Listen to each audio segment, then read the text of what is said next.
I'm Charlie Bright of Gold Derby, and I'm talking with Nick Bruno, one of the directors of Nimona, alongside Troy Quayne, uh, as part of our Meet the Experts film animation panel. First question I wanted to ask you was the queer storyline that's a part of this movie. Was that a part of the source material that the movie came from, or was that created for this? And was there any pushback to including it so prominently in the movie? Yeah. One, the source material is N.D. Stevenson's amazing same titled graphic novel, Nimona. There is a same-sex relationship in that between Ballister Blackheart and Ambrosius Goldenloin. It's definitely not as forward in the graphic novel, that was created many years ago. But when we were making the movie, it was definitely important for us to put that forward. In fact, the entire theme of the movie is about acceptance. And I think the thing that we got most about the graphic novel was that theme. There's people who are othered, who are pushed to the shadows, and this movie helps celebrate those who should be in the light in their own kingdom. And yeah, to answer your other question, was there pushback on that? Absolutely. Unfortunately, there was. I don't want to make any excuses for those people, so I won't. So, yeah, no, we were unapologetically pro LGBTQ plus, and at the time Disney was not ready to do that, and they had some strong reservations about that. But the success of the film and what we loved about it and making it was all those stories that we heard from those members of our studio at Blue Sky Studios. And we were there to help support those and raise those stories and hopefully create a film that, the little kid versions of those people really could have used. And so we were unapologetically saying no, and we're going to continue to tell that story. Had you been familiar with N.D. Stevenson's graphic novel before coming on board this project? Yeah, a little bit. We both the graphic novel and the Tumblr, the comics that he would create back in the day, they're just so wacky and clever and funny, and I love all the murder in them, which I hope you'd see the movie. Murder is a funny thing in the movie. But yeah, yes, big fan. So even though you had the graphic novel, I'm sure to base some of the things off of, what were the hardest aspects of the movie to design? Ooh, well, I mean, we're creating a medieval future, which spans everything, right? Like there's flying cars, there's cell phones, and yet there's still horses and wood blocks and parapets and stuff like that. But it really is, it's thematic in that, we live in an advanced society where we have all this technology, and yet we still have a mindset in a feudal past. So there's a thematic to that idea as well. And in a really interesting way, it's not all too different than the world we live in now.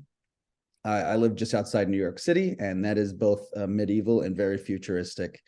So it was a fun challenge, but everything about that world is based around the character of Nimona and the fear of the unknown. Was there any character who it was tough to find the right voice for in terms of the voice casting? Yeah, I think in every animated movie, it's always tough to find the right character. And with this movie in particular, what was important for us was not just finding the right, like, vocal sonic sound. It was important to find the right people to play the characters. We wanted this time people whose hearts had some skin in the game of the story we were telling. Everybody represents a little bit of what their character on screen represents. And that was important for us so that we're not just talking about like, oh, how do we sound fun and animated and sincere? It's really about communicating the heart and soul of what that character is actually feeling because they felt it too. I will say one of my personal favorites is hearing Frances Conroy as the director, because I'm a huge fan of hers. Right. What was it? She seemed like she was having a lot of fun with the recording of her lines. Was that the truth there? Listen, we had so much fun recording with everybody. Everybody was such a great team player. Francis is a powerhouse, such a sweet, kind woman. She would come in though, and like, you know, some scenes she plays unhinged, and she'd give us like, she'd bracket just going from like very kind and sweet to just and it would scare everybody. If sometimes it felt like you either had your mom in the room with you or a tiger that was about to kill you. But she was amazing. And that's why we love her. That Um, is why listen, that's why it is why we love her. She's amazing in that way and so kind, so sweet. Yeah. what was it? What was it like casting Chloe Grace Moretz in Nimona? Because it feels like so much hinges on what whoever would be voicing that character is brings to the role.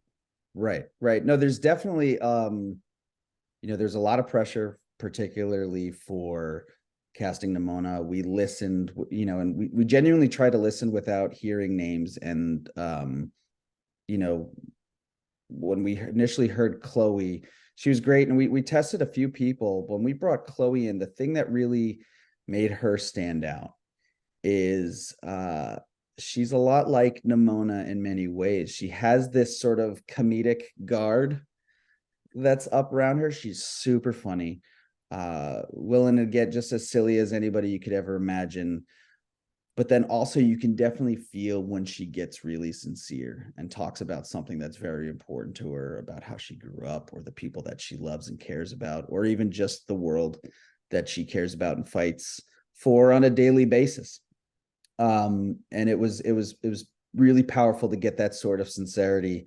And even though she has all that sincerity, most of the time we bring her in and we play silly, stupid, ridiculous games to just always find ways to make Nimona feel unpredictable, sometimes a little crazy. Like, is she actually going to chop your arm off, or, you know, be your best friend? We always wanted to have that sort of question in the beginning of the film. I usually have that with my friends as well. So You're good around good people. Yeah. Yeah. yeah. Um, we brought this. I think you sort of touched on this in an earlier answer, but you as the director of this movie, you're overseeing all of this, and I'm curious as to what sort of parallels do you feel can be drawn with the story in Nimona to things that we're currently seeing in the world today. Oh man. Well, first, you know, I didn't say it in the beginning, but I want to say it now. You know, I'm one half of an amazing team. My directing partner, Troy Queen. Um, so I didn't mention him. I wanted to mention him.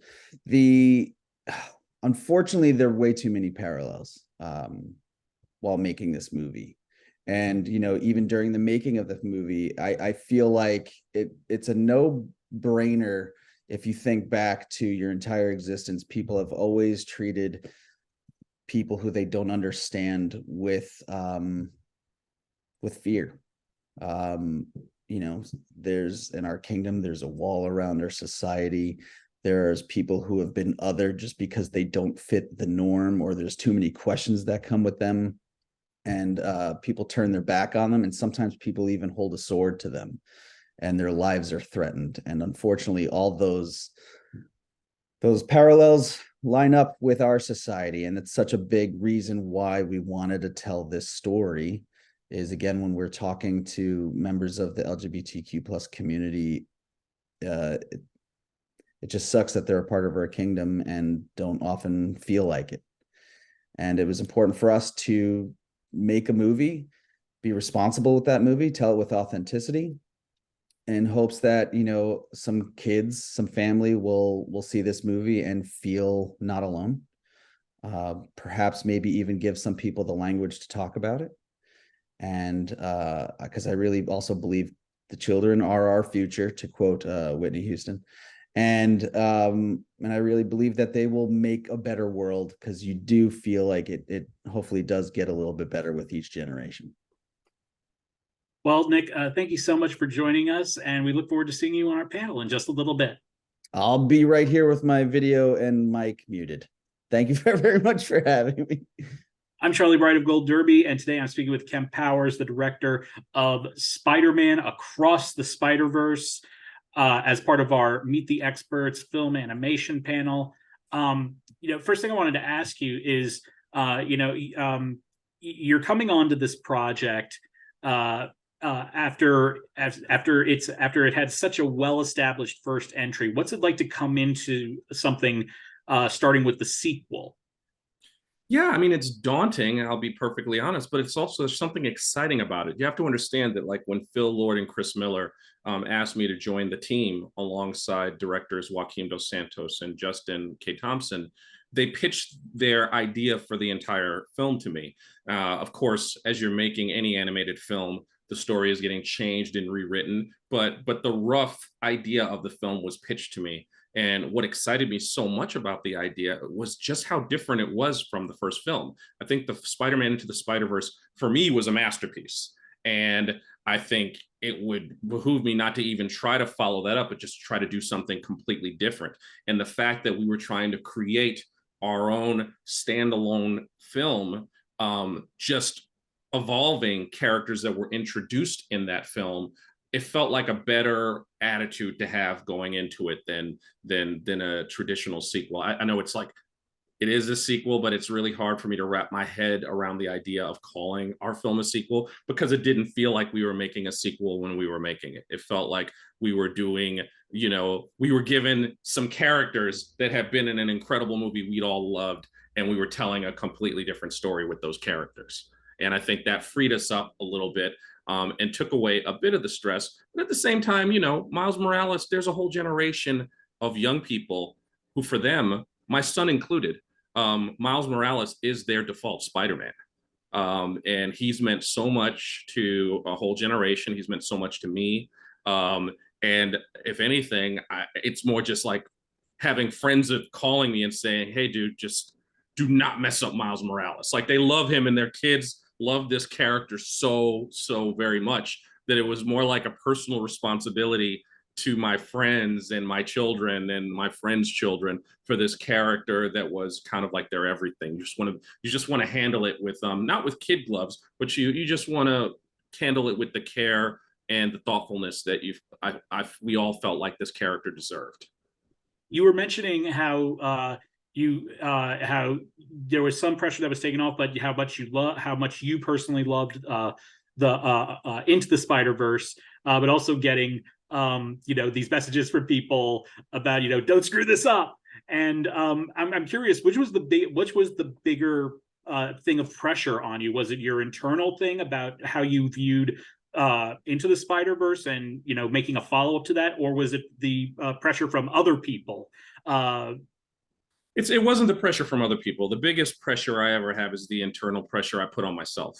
And that's just like, as a filmmaker, as a storyteller. I just wrapped up another film, Soul, that did, fairly, really well, and seemed to really draw in an audience. And just as an artist and as a filmmaker, you want to keep on challenging yourself and showing people that, like, you have a strong voice, and that voice can connect to people. So there's no pressure that anyone in the world could put on me that exceeds the pressure that I put on myself every day. And it's just a pressure to keep doing the things that I've been doing, which are just like chasing stories that I'm passionate about, and kind of like shutting the world out and just caring about the story. Because at the end of the day, all of us, I think all filmmakers, we are fans. We are consumers of this thing that we make, and I'm just trying to make something that I'd like to see.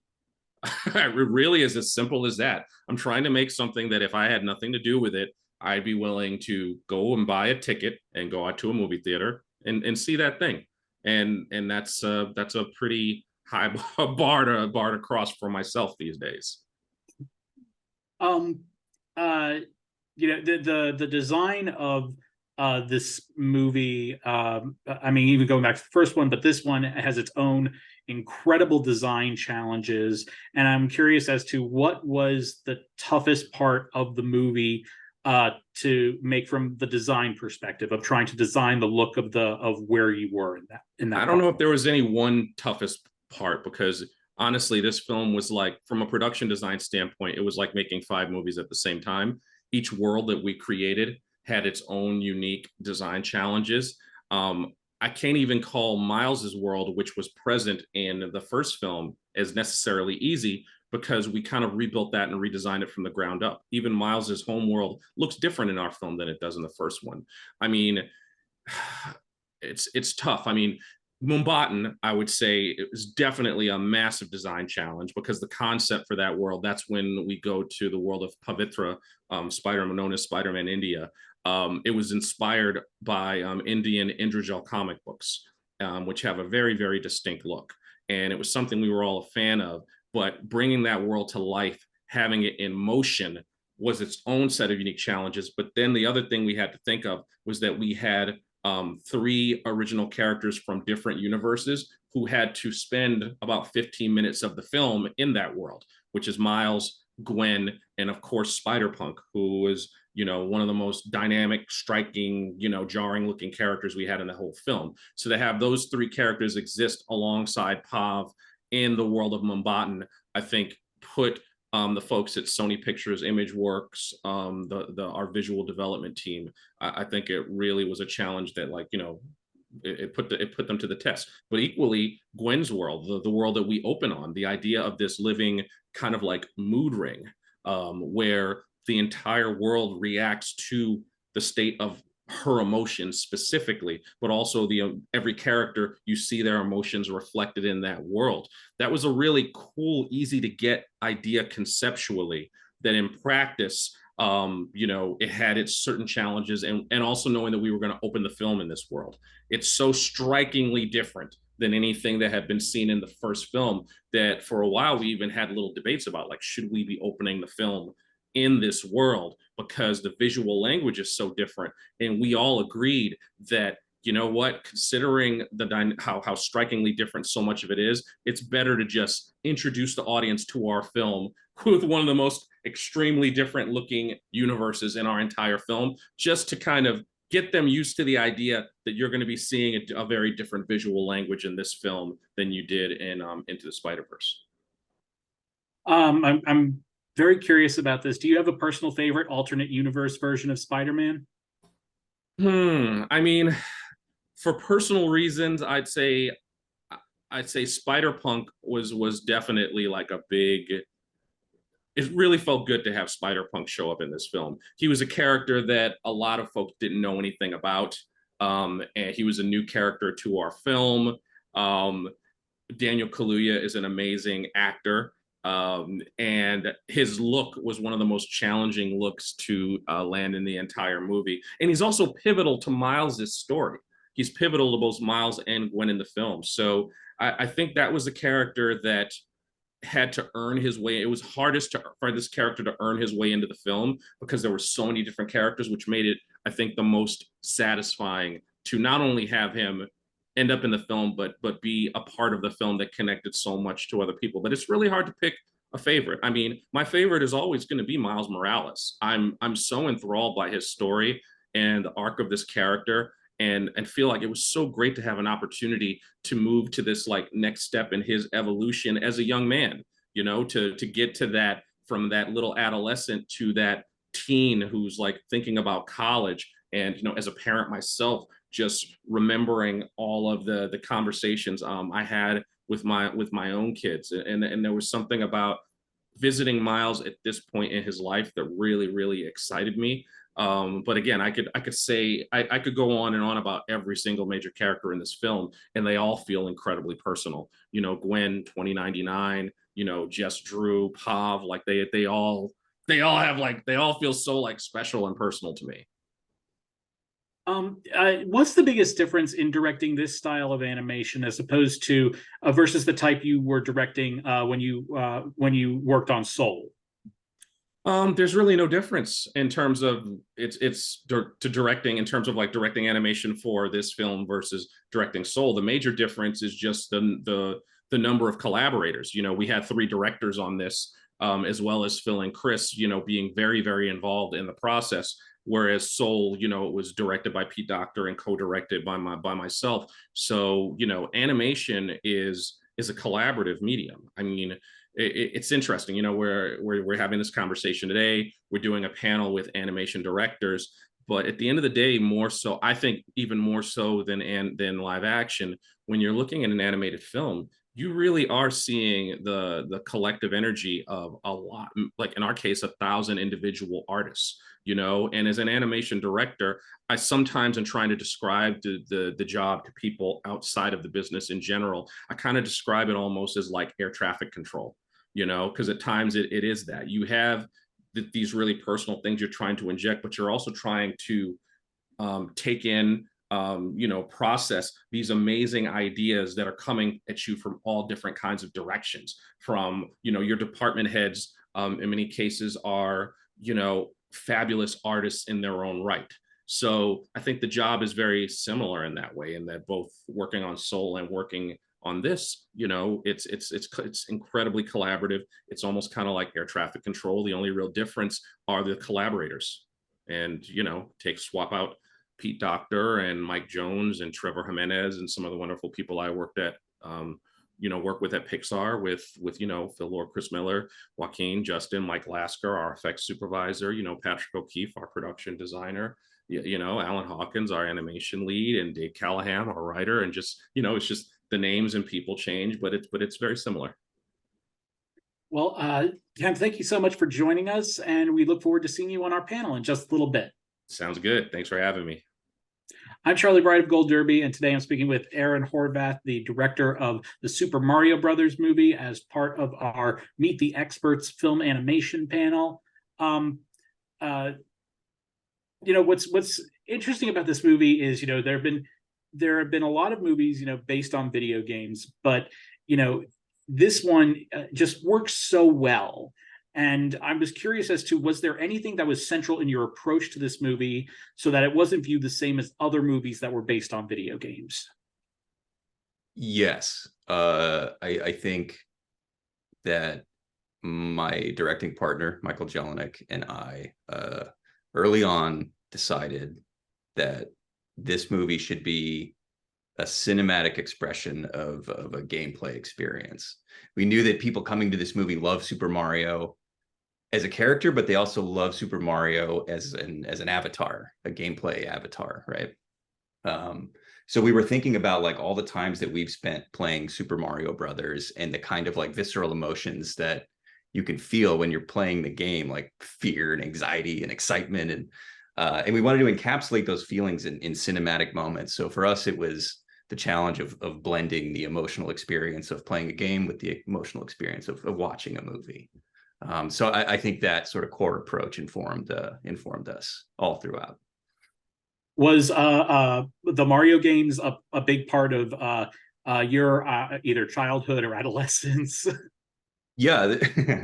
Yes, huge part of my childhood, a huge part of my adolescence, a huge part of my adult life. I think this movie is like a huge payoff for all the moments that I spent playing Super Mario Brothers games and like probably should have been doing something else. So now I can tell my parents that all the time that I looked like I was wasting in my room playing video games was actually, it was research. I was preparing for this one moment in my life. You have a lot of wonderful voice casting in this movie, but what I'm curious about is, was there any character who was particularly tough to cast the right voice for? Casting, I don't know. I think like we loved all our actors and they were all super excited to be a part of it. Like everybody loves Super Mario Brothers, and everybody in the cast is plus or minus a few years, like the same age. Like we all experienced the Super Mario Brothers craze kind of early on and have like a absolute fondness for it. But I think Jack Black was the toughest to nail the voice of the character, partly because he's playing a little bit against type. Like he does have the rock and roll persona with Tenacious D, but usually in a movie, like he plays like a sweet guy, and his voice is gentle. But we knew that like because he had this rock and roll persona, like he could give like a really big, imposing performance. So we actually ended up doing a little bit of like post-production work on his voice, just to see what does it sound like if we process the voice a little bit to make it sound a little more like a menacing dragon, you know. And then we played that back for him, and he's like, oh, this sounds so cool. He was listening to it in his own headphones in the recording booth, and it was so much fun for him to hear the processed voice in his own headphones that he naturally like fell into this performance, and we didn't end up using any of like the post-processing at all. And he just had a ton of fun with it. So we spent a lot of time dialing the character to get the performance just right, and I think it really paid off. One of the other things I think is so rewarding about this movie is you're not just seeing things from like Super Mario Brothers, that specific game, but you're incorporating other aspects of Mario games. Like the one I think that comes to mind is having Rainbow Road from Mario Kart in the movie. And I was wondering where the idea came from to incorporate those other aspects of Mario into this movie. I think it was just that Nintendo and Super Mario Brothers were the wellspring of like all the ideas.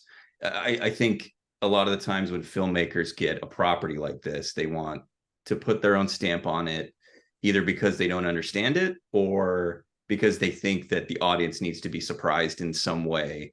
That like, if you put a Rainbow Road chase in the movie, then well, why wouldn't you just go play Mario Kart? But I have the opposite opinion of that. I love this stuff. And like I was saying, I wanted to like capture those feelings that you get playing the game in the movie. So, you know, the Rainbow Road thing came out of our desire to put Mario Karts in the movie. Like Mario Kart is super famous. Everybody loves it. Like chances are too, if you haven't played any other Super Mario Brothers game, you've played Mario Kart at some point at like a party with a bunch of friends. So that like that touch point was there for like a lot of people, and it seemed like a no-brainer to have it in the movie. And plus it's just rad, you know, like the idea of like the cinematic version of Mario Karts where it's like armies and all this stuff. And so Rainbow Road for us was just like the most visually beautiful and compelling set, and unique as well. We also looked at things that were consistent in the Mario games, because there's been, you know, almost 40 years now of Super Mario Brothers games that have been made, and a lot of them are very visually distinct. So part of our approach was looking at like, what are the elements that are consistent throughout those games, and rainbows are in a lot of them. So that was I think part of the decision that went into that. You mentioned, sorry to interrupt, but the idea of like gorillas fighting turtles on a rainbow was just so naturally insane that it's like, well, I think we have to do it. I mean, how can you not? Yeah, it was right there for the taking.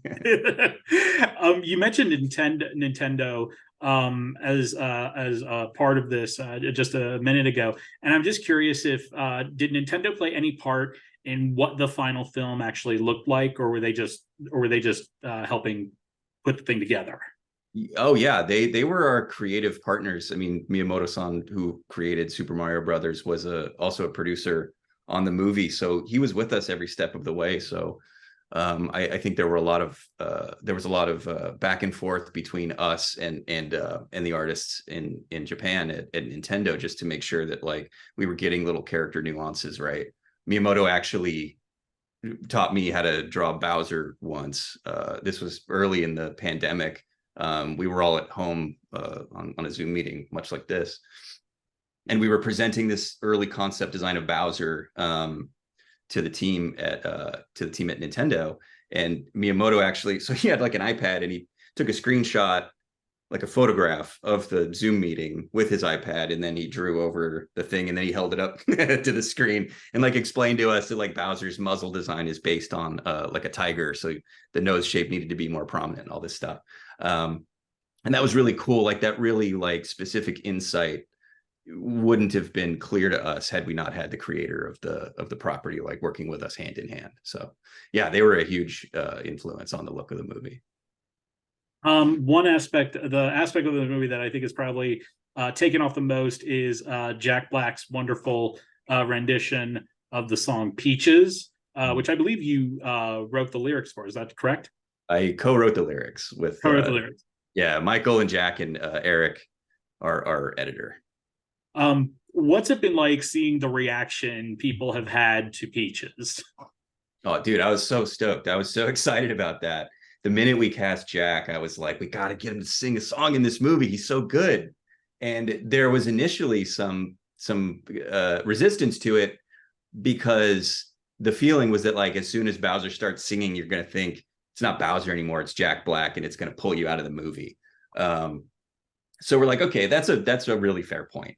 But it was just like a burning desire I had in my heart for this moment, some kind of ballad, some big ballad that Jack could sing in our movie. And so we just kept it in our minds and in our hearts. And when we found the opportunity to do it, it was a really kind of narrow window where we had like a musical moment in a sequence that was working, but we were using like a pop song. And it was like that totally broke the movie because there's no way that like Bowser would know a song by like Adele, right? It was really funny, but it's like, oh, that's weird. He wouldn't know that song. So we're like, oh, what if he did an original song? And the producers are like, well, okay, go try it. And we're like, this is it. This is our one chance. So Michael and Eric and I wrote the lyrics for this song and made this like really like gnarly little demo with Eric doing the vocals. And we played it for the producers and they liked it, to our surprise and joy. And then we had to clear the next hurdle where they're like, well, now you got to get Jack on board. And it was like, that was like nail biting because we had to send him the demo and say, hey, buddy, what do you think? And to our absolute shock and even more joy, he turned the song around by like the end of the week. He was so like stoked. He was so inspired to just do this like dumb little song in the middle of the movie that he and his engineer, musician, John Spiker, just like wrote the music for it, re-recorded it, added a verse, and turned it back around to us. And it was like this absolute lightning in a bottle moment. And, you know, I think it's my favorite part of the movie. And I'm really glad to see that audiences really responded to it as well. Well, Aaron, thank you so much for joining us. And we look forward to seeing you on our panel in just a little bit. My pleasure. I'm Charlie Bright of Gold Derby, and today I'm speaking with Walt Dohrn, the director of Trolls Band Together, as part of our Meet the Experts film animation panel. You have all these wonderful troll characters in this movie, and I'm wondering, you know, which troll is the most fun to design for? Oh yeah, I mean the cast is huge. I think we had a lot of fun designing the Kenan Thompson troll. He's Tiny Diamond, I think. Yes, Tiny Diamond's his name, and he's all glitter. Like he is this very complex kind of surfacing, and he's so small. A troll already is, you know, yay high, and this guy is so tiny. He was very hard to kind of shoot with because he was so small. But the texture on that guy, and his attitude, plus Kenan did so much improvisation with the character. Was it tough to try to incorporate, like, with him being so tiny, as with him being the main driver of all the vehicles in the movie?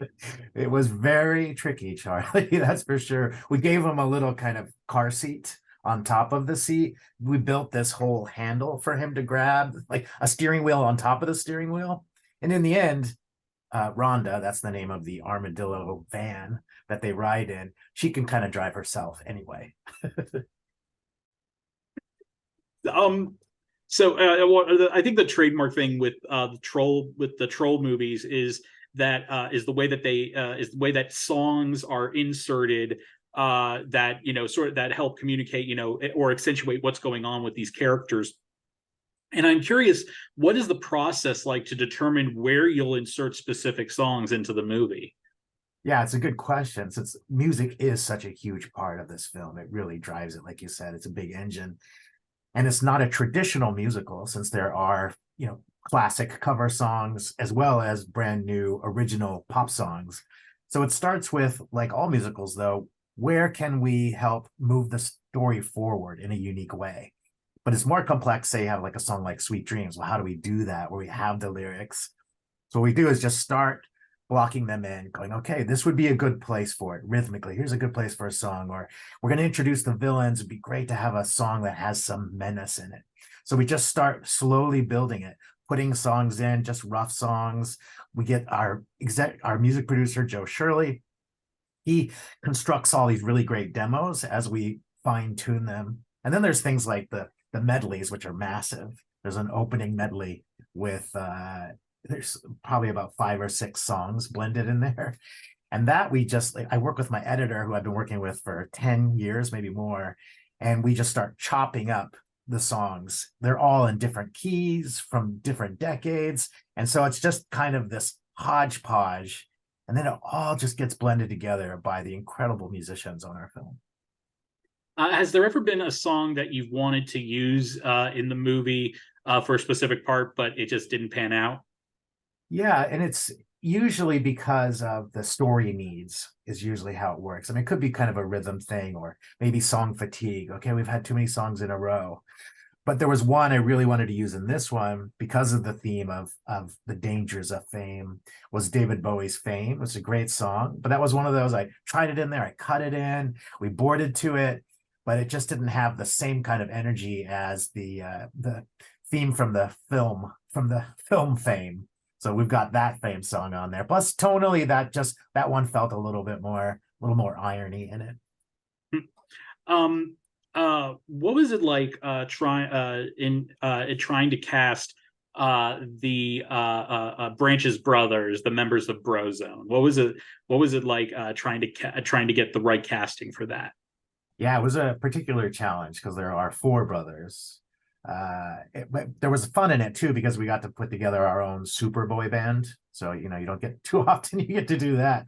But each brother needed to have a distinct voice. So they all had this specificity of the sonic texture of their voice. So that was important. So they each stood out. But these actors that we cast, they each brought themselves into the role, and they really helped develop who the character was and made them even more distinct. Like Eric Andre, he came in, he was the older brother. He was a little bit based on my older brother, who seemed like he was 10 feet tall, and he was a big hero to mine, but he also didn't have he didn't apply or adhere to social rules, the social constructs. So there was a little bit of that. And I got to sit with Eric when we were recording. We're in the same room together and we're improvising and just going back and forth. So the actors were essential in creating who these characters were. And the brothers were Eric Andre, Troye Sivan, Kid Cudi, yeah. And who's the fourth one? I can't remember. I'm blanking. David Diggs. It was David. Okay, David Diggs. So it's hard in casting for a Trolls movie. It's like the actors need this triple threat. They need to be funny because it's a comedy first and foremost. They need to be able to pull off the real authentic emotions and performance in the story, and they need to be able to sing. So definitely all 4 of those guys had all those traits. So I'm curious, when you were casting those, and I know I'm still on the Brozone questions, but when you were casting those, how important was it to find that their voices like gelled together correctly? Was that another aspect in terms of getting that casting right?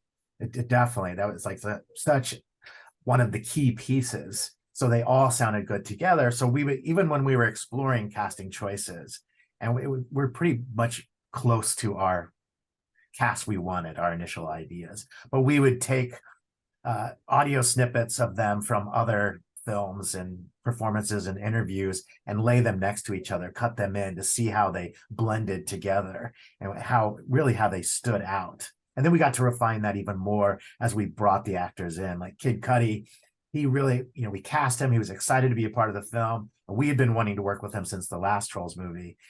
And he was excited. I'll say, okay, we'll see you later. It was maybe about 4 or 5 months. And we saw him, and he had crafted this whole unique voice that he wanted to use.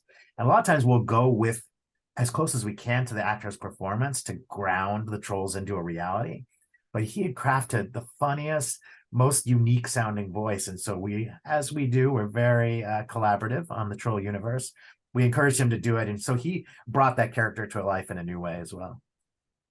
You, with each successive Trolls movie, you always get these wonderful new universes that we get to see. And I was wondering which new part of the Troll universe was, for this movie, was the most challenging to design. Yeah, they all were particularly difficult. But I think there was a particular challenge in this area called Mount Rageous. It's where the antagonists live.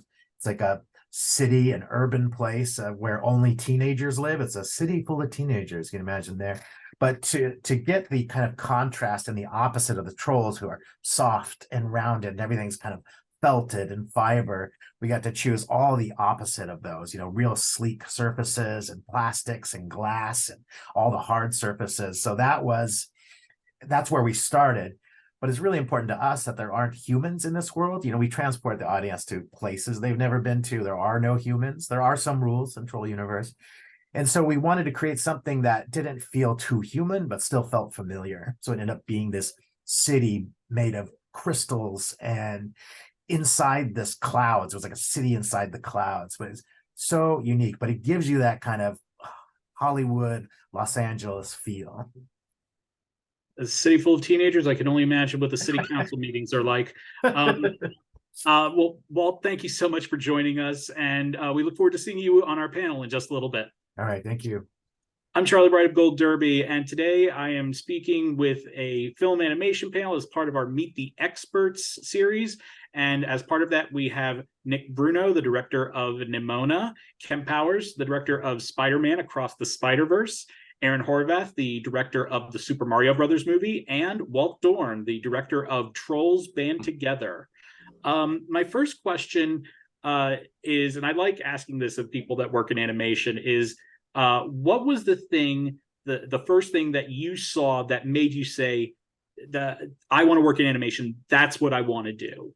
And I want to start with you, Aaron. I'll give you a cynical answer, and then I'll give you a good cover your bases. Coming out of high school, I didn't want to do anything academic. I liked drawing. It was like I couldn't stop drawing. It was the one thing that I did from when I was a little kid to this day. And so I thought, I don't want to go to school anymore. I'm not interested in learning anything about life or meeting new people. I just want to draw. So somebody was like, hey, listen, my cousin got hired at DreamWorks or whatever. They're making like 6 figures, man. And I was like, no way, that's a real thing. You can do that. And this was actually like a tall tale from like the bidding war times between DreamWorks and Disney, like when they first started up and animators were making crazy money. So it wasn't actually like that when I got into the industry, but it was money. The promise of money for drawings is what enticed me into the industry. But my earliest memories of entertainment are all animated, and it was the Looney Tunes shorts and the Merry Melody shorts, if I'm remembering that right, from Disney. And I love them both for their own reasons. Like the Disney cartoons were like, they were so tight and beautifully animated and had like such a really strong like emotional core. And then the Warner Brothers cartoons were so funny and so like idiosyncratic. Like you always knew that, even at the time, I didn't understand what a director was or any of that stuff, but I knew that like I could tell the difference between a Chuck Jones cartoon and like a Tex Avery cartoon. Like everybody had their own stamp and their own sense of humor, and they were so wild and funny.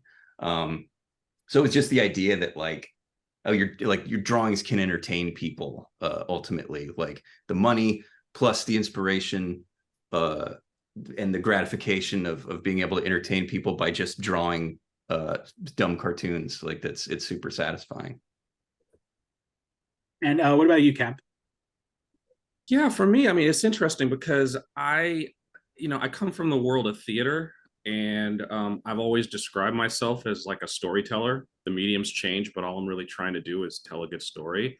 So I think the animation that drew me in the most, that made me think like, man, I want to try this, is stuff that had writing that really jumped out at me. And I would really have to say it's Pixar's Toy Story. I mean, when it came out, it wasn't just what they were doing with 3D animation. It was honestly from a story standpoint.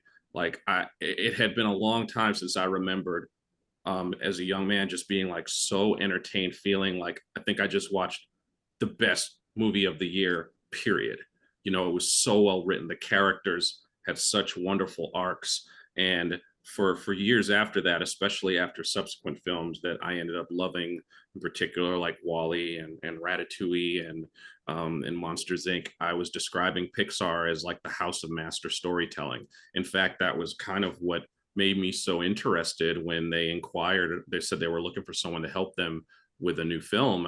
I didn't know what it was, but I was just like, oh, yeah, like these are the master storytellers. And of course, that ended up being Soul. But I really got to give the credit to Pixar and Toy Story for the first ones that did something that, like, as a storyteller, I said, man, will I ever get a chance to do something like that? And what about you, Walt? Yeah, well, I grew up in Ojai, California, a small town, and we had one revival theater. And I remember going there as early as possible. Like I could walk from downtown even when I was 7 or something.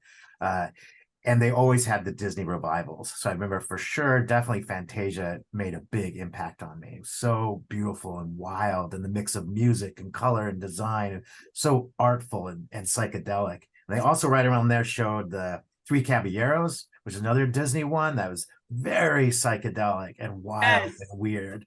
So those movies had a huge influence on me. Early on, I'm like, animation is for me. I had Three Caballeros on Laserdisc. It was a Japanese print of it. Oh my god! It's like, wow, you're just bringing back memories for me. And what about you, Nick? I loved everything about animation, Muppets. To pick one, I don't think there was ever one in particular that stood out, because I think they were all created such a sense of wonder in me. But it was, I'll say, the day I had the dream was seeing Terminator 2. Sick. And I went with my dad, and him and I always bonded over movies and special effects. And it wasn't the movie so much, although we came out of that movie and we could like fist punch anybody and win. But I had this moment where I was like, oh man, that was so awesome. And the special effects and this, that, it's like, I would kill to do that someday. And my dad just said, why not? And my dad was a business guy who didn't know shit about even holding a crayon.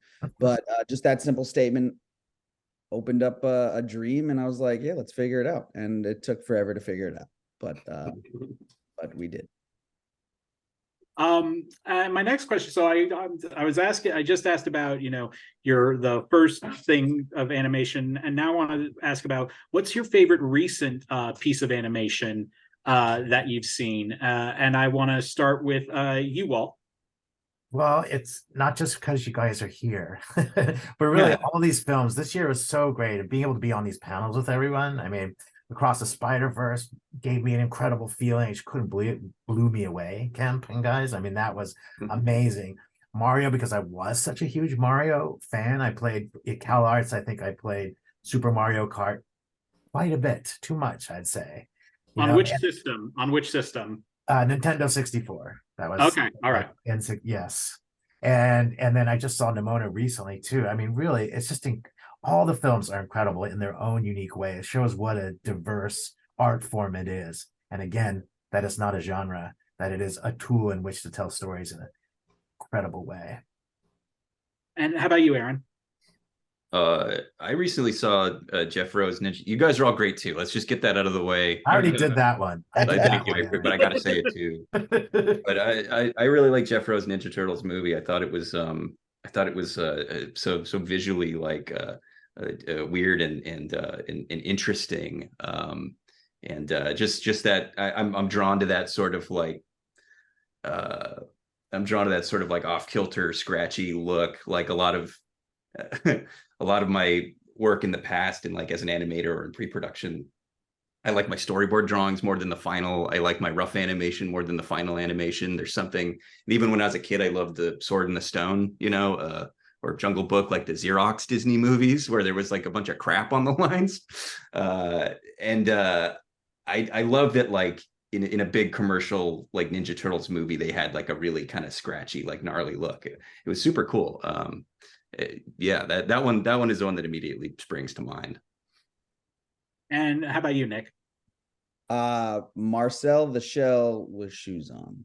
That movie was ridiculous for me in all the right ways. I haven't seen anything like it in terms of what it visually looked like, the type of storytelling, the jokes, the improvisation. Like it felt unlike anything I had seen, and it was all animated. And I feel like most people don't even think of it as an animated movie, but that thing touched me and tickled me in all the right ways. I know that sounds weird, but it's true. And how about you, Kemp?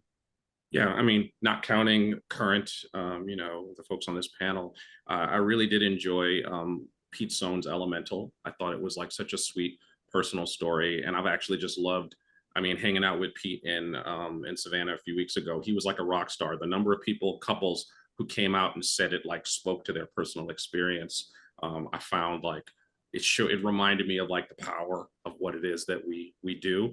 And just to throw in a second one too, I think it was last year, there was this Richard Linklater film, Apollo 10.5, that I just found like such a nostalgia blast, and like so delightful, and such like a great little piece of like storytelling and writing. And I just remember thinking like, yeah, man, we can do pretty much like anything with this medium, and connect to different not just pleasure centers, but like I'm a bit of a dark fellow. A lot of my favorite animated films would fall in that borderline traumatic thing, like Watership Down. But I just love that animation can like tap into all of that stuff.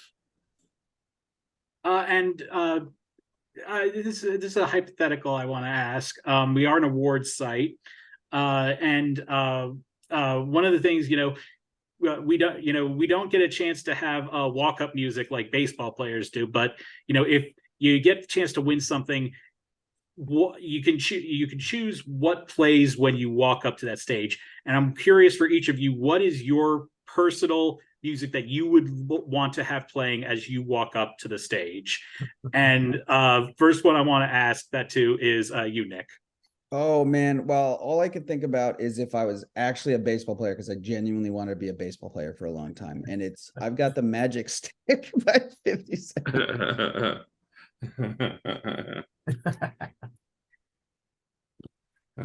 It has nothing to do with animation, but I want everybody to be very upset. And yeah. How about you, Kim? I guess probably like Luda, like move, bitch, get out the way. Get out the way, bitch. Get out the way. Before you change your mind.